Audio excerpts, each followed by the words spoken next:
Good morning to all of you.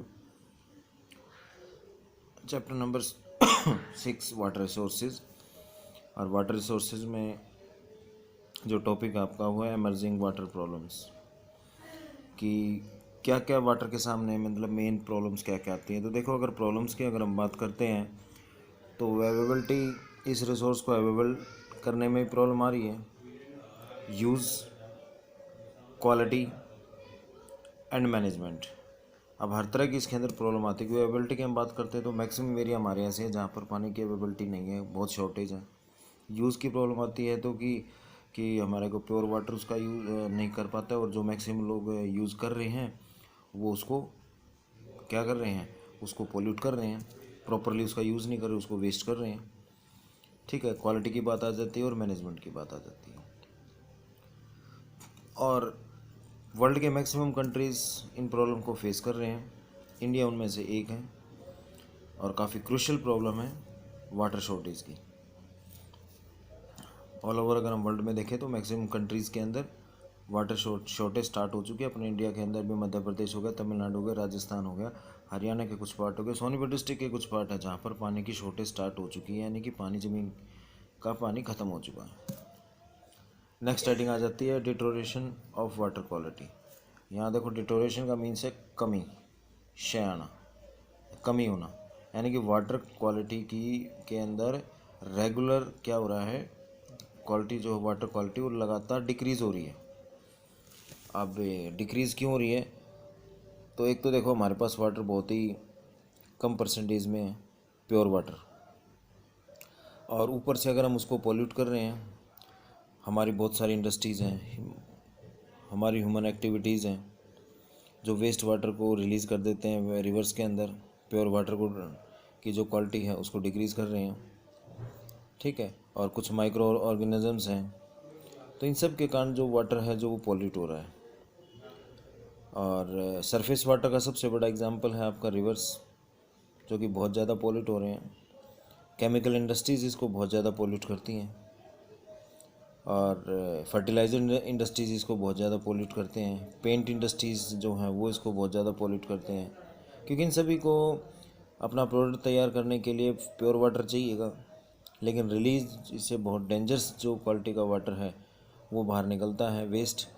और वो अगर खुले में ज़मीन पे भी छोड़ देते हैं तो उसका धीरे धीरे वो ज़मीन के अंदर जाता है, वो लैंड की फर्टिलिटी को भी डाउन करता है, ग्राउंड वाटर को भी नुकसान पहुंचाता है, और साथ में रिवर के अंदर ऐड हो जाता है तो उसके पानी को भी क्या कर देता है, पॉल्यूट कर देता है।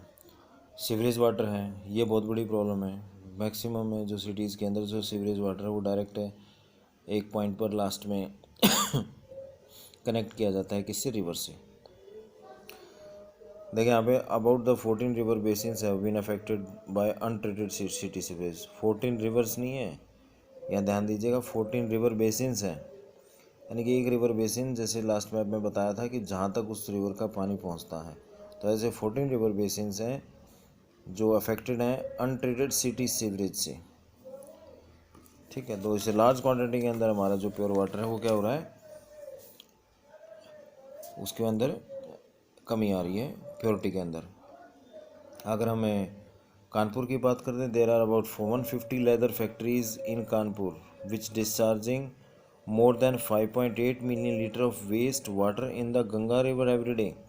जहाँ हम एक तरफ गंगा रिवर को बहुत ही प्योर रिवर मानते हैं, उसके पानी को घरों के अंदर यूज़ करते हैं, ठीक है, और दूसरी तरफ हम उसको गंदा करते हैं। तो अकेले कानपुर के अंदर 150 प्लस लेदर इंडस्ट्रीज सेटअप हैं जो उसके अंदर वेस्ट पानी उस रिवर के अंदर छोड़ देते हैं, तो जिससे हमारा जो है गंगा रिवर जो पॉल्यूट हो रहा है। ऐसे तमिलनाडु के अंदर एक रिवर है, ठीक है, जो बिल्कुल डेड रिवर हो चुकी है। ऐसे अगर हम दामोदर रिवर की बात करते हैं, महानदी रिवर की बात करते हैं, तो मैक्सिमम एरिया में वो रिवर क्या हो चुकी है, एक तरह से डेड रिवर हो चुकी है। डेड रिवर का मतलब उसका पानी इतना गंदा है कि जो उसके अंदर एक लाइफ होती है, एक्वेटिक लाइफ, वो पॉसिबल ही नहीं है। इसको कम्प्लीटली आप रीड करेंगे। नेक्स्ट टॉपिक आ जाता है conservation of water resources. Conservation means है आप कैसे उस वाटर रिसोर्स को बचाएंगे, कंजर्व करेंगे। और इसको कंजर्व करना बहुत ही ज़रूरी है, क्योंकि ये बहुत ही हमारे पास लिमिट क्वांटिटी के अंदर है। नई लिमिट क्वांटिटी के अंदर हमारे पास मिनरल है, ये उससे भी कम क्वांटिटी में हमारे पास अवेलेबल है। और लार्ज स्केल में क्या हो रहा है, पोल्यूशन हो रहा है। इंडस्ट्रीज़ लार्ज स्केल में, ह्यूमन एक्टिविटीज़ लार्ज स्केल में इसको पोल्यूट करते जा रहे हैं, तो इसको कंजर्व करना मस्ट है। तो following 3 steps are necessary, 3 steps सबसे नेसेसरी हैं। फर्स्ट है developing water saving technologies and method. हमें ऐसे वाटर सेविंग टेक्नोलॉजीज़ और मेथड्स को डेवलप करना चाहिए जिससे प्योर वाटर को पोल्यूट ना किया जा सके। सेकेंड है preventing pollution of water. Preventing pollution of water, जो वाटर हमारे पास प्योर वाटर अवेलेबल है उसको पोल्यूट होने से बचाना चाहिए। थर्ड है increasing watershed development, rain water harvesting, water recycling, reuse, conservative use of water for sustaining water supply for long run. ये कुछ यहाँ पर आपको स्टेप्स बताएं जिनको यूज़ करना चाहिए। जैसे वाटरशेड डेवलपमेंट होना चाहिए, जैसे काफ़ी सारे एरिया में, राजस्थान में खासकर गांव के लोगों ने कॉमन पॉइंट बना दिया और चारों तरफ से जो वाटर ड्रेन होकर आता है तो वहाँ कॉमन पॉइंट के अंदर इकट्ठा हो जाता है, इसे हम कहते हैं watershed management. Rain water harvesting, छत के पानी को हम डायरेक्ट उसको कनेक्ट कर देते हैं ग्राउंड वाटर से, तो इस तरह से भी पानी सेव हो जाता है, हमारा अंडरग्राउंड वाटर रिचार्ज हो जाएगा। वाटर रिसाइकलिंग, उसको रिसाइकल करना, उसको रीयूज़ करना, ठीक है, और उसका सही ढंग से उसका यूज़ करना। Conservative use of water, sustain use करना उसका एक तरह से, ताकि आज भी हम यूज़ कर सकें और फ्यूचर में भी हम उसका यूज़ कर सकें। तो ये कुछ स्टेप्स हैं कंजर्वेशन ऑफ वाटर रिसोर्सेज के। इसके अलावा भी आप स्टेप्स इसके अंदर लिख सकते हैं, तो अलग से यहाँ पे आपका 5 मार्क्स का एक क्वेश्चन बन जाता है, ठीक है। तो इसके अंदर आपने मिनिमम 5 पॉइंट्स इसके अंदर लिखने हैं। नेक्स्ट आ जाती है प्रिवेंशन ऑफ वाटर पोल्यूशन, कैसे हम उसको बचाएंगे। हमारी जो गवर्नमेंट है उसने क्या क्या स्टेप्स लिए। The central pollution control board CPCB in collaboration with state pollution control board, एक सेंट्रल लेवल पे पोल्यूशन बोर्ड बना हुआ है, एक हर एक स्टेट का अपना पोल्यूशन बोर्ड बना हुआ है। इन दोनों ने आपस में कोलैबोरेशन मिलकर जो का मॉनिटरिंग की है कि किस तरह से हमें जो वाटर की क्वालिटी को इम्प्रूव कर सकते हैं। क्योंकि ये देखने में आया कि मेन रिवर्स के यहाँ पे एग्जाम्पल दे रखे हैं। यमुना रिवर की हम बात करते हैं, most polluted river in the country between Delhi and Etawah के बीच में सबसे ज़्यादा पोल्यूटेड रिवर है कौन सी, Yamuna. Other severely polluted rivers are Sabarmati है, अहमदाबाद के अंदर है, गोमती लखनऊ में है, काली रिवर अध्यार, ठीक है। ये कुछ ऐसी रिवर है कहाँ पर ये किस एरिया के अंदर सबसे ज़्यादा पोल्यूट होती हैं।